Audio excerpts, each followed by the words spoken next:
Yo, what is up, guys? Welcome to Jack is Off to another adventure. So San Francisco is officially in the red tier now, meaning restaurants can actually do indoor dining up to 25% capacity should they choose to. So today, we're gonna go to San Francisco's Vietnamtown, also known as Little Saigon, for some pho. So join me as Jack off to Little Saigon for some pho. Let's go.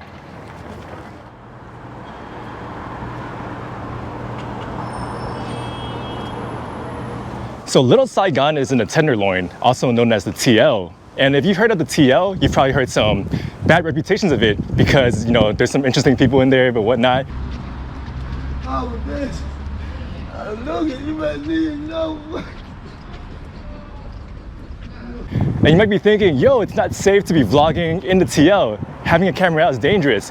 But first of all, today I am here with my buddy, 5G. He's a pho enthusiast, so we're gonna get some pho together. He's gonna be my bodyguard. But also, my vlogging setup is actually perfect for these kind of situations. And for those of you who are wondering how my setup is, I am vlogging with the GoPro Hero 8 with the Ulanzi housing group, which I can put the mic transmitter on top, and this whole thing is made out of metal. So if someone tries to jack me, I can beat their ass with my camera, all while filming the beatdown in 4K 60 frames per second. Also, I am not sponsored by GoPro or Ulanzi. I just want to give a shout out because they've been keeping my ass safe all this time while I'm vlogging. So there you go.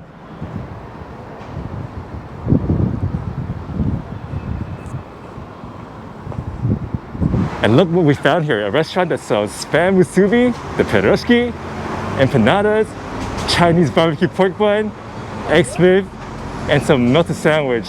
This right here is a cultural fusion. This is like very San Francisco over here in the TL. So living here in San Francisco, I've actually met a lot of international students here.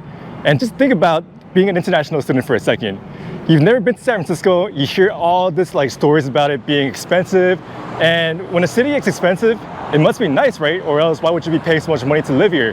So you get on an airplane, you fly into San Francisco, you land in SFO, which is a pretty nice airport.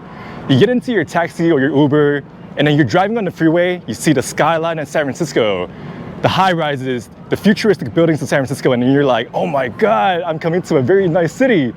And then your cab drops you off in a place like this. Apartments like this where you'd be paying $1,500 a month for a studio or whatnot, and then you have people out here yelling for no reason. Imagine that being your first impression of San Francisco.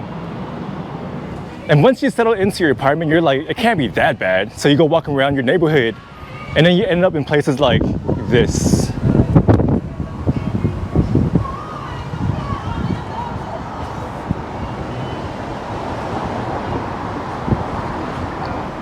Just think about the initial shock of being an international student. And I actually met someone that lives right here too, so real story. But honestly though, from my own experience, the TL isn't really that bad for the most part. I mean, yeah, there's homeless and there is a lot of drugs here, but if you pretty much just mind your own business, they pretty much won't hassle you, so. And here we have the Little Saigon of San Francisco, and how do you know? You have the Asian lion statue right here. I actually like this better than the Chinese one without the Asian success perm. Look at the hair over here. This is like Super Saiyan lion right here.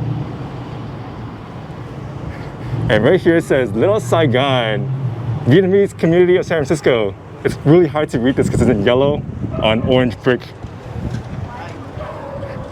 Welcome to Little Saigon, San Francisco. Oh yeah.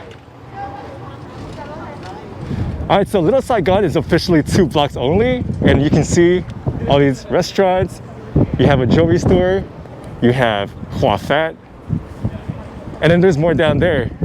So even though Little Saigon's only officially 2 blocks long, there's actually a lot of other Vietnamese businesses around the area. So it's not just these 2 blocks, even though these 2 blocks are official. So we're gonna keep going down there just to check out some of the stores, show y'all around before we get some pho.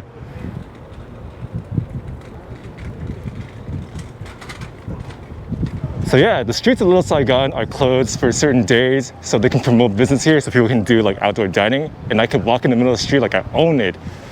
But as you can see, we got some giant chests right here. No one's playing them. We also have a Vietnamese market over here. And then there's some Thai restaurants down here and a few more businesses down there whatsoever. So unlike the Chinese, Japanese, and the Filipinos, the Vietnamese folks didn't start coming to the US until after the Vietnam War. After the North Vietnamese kicked the US ass, oh damn dude, gotta watch out. It's kind of like Vietnam here. Hey, street's closed though. You should at least honk though, so let us know, you know, like in Vietnam.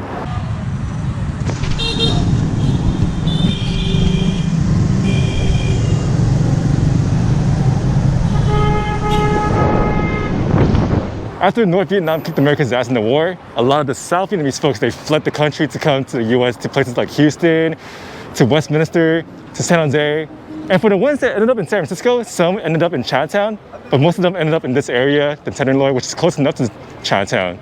So there you have it. That's why they call this area Little Saigon over here.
Two? Yeah. Can we do it inside? Yeah. Okay. Oh, no, take your time.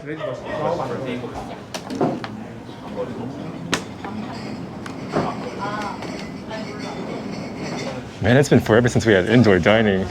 Can you imagine people getting excited for this? For indoor dining? Yo, don't mind me.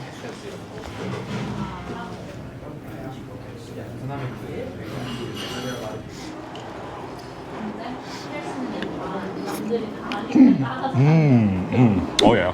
왜냐하면 자세히 물어보면 근데 아니 좀 나는 막 맨날 아무 말도 안 하고 있었는데 너무 아무 말도 안 해. 사람들이 나 어떻게 약간 일부러하지 않을까? 이렇게 생각을 하는 것 같아. Oh, I'm in fun heaven.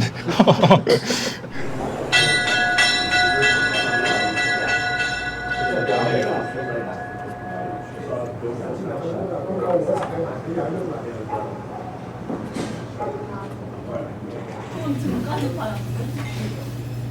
너가 딱 원하는 거. 내가 이거 Man, that freaking hit the spot. And you know, like stuff with noodle soup, it's just not the same when you eat it indoor rather than takeout, right? So that's why I haven't had any like noodle soup for the past year. Damn, that was satisfying. Woo!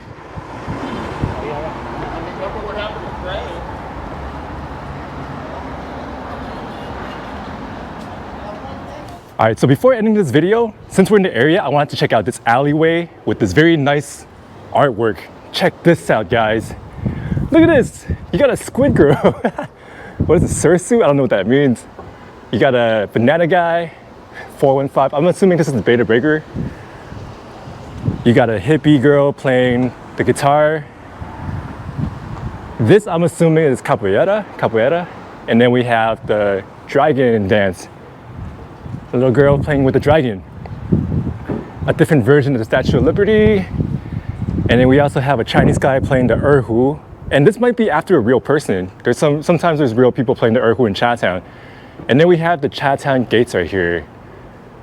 And further down, we have this Carnivada girl with some very nice dress and outfit and whatnot. So yeah, it's a very nice alley. Don't mind the trash. Don't mind the trash. Let's just admire the artwork of San Francisco right here. Honestly, when I'm walking around this area, I'm not too worried about the homeless or the people. I'm worried about stepping on chocolate, streets of San Francisco, and also trash. Alright guys, so there you have it. So today we went to Little Saigon for some indoor pho. And if you're looking to do some indoor dining, just remember that some places do have them, while some places don't. But however else you want to support your local businesses, whether it's indoor dining or takeout, go support them. So yeah, that's it for this video. Thank you guys for watching. I hope you guys enjoyed it. Until my next video, Jack is off.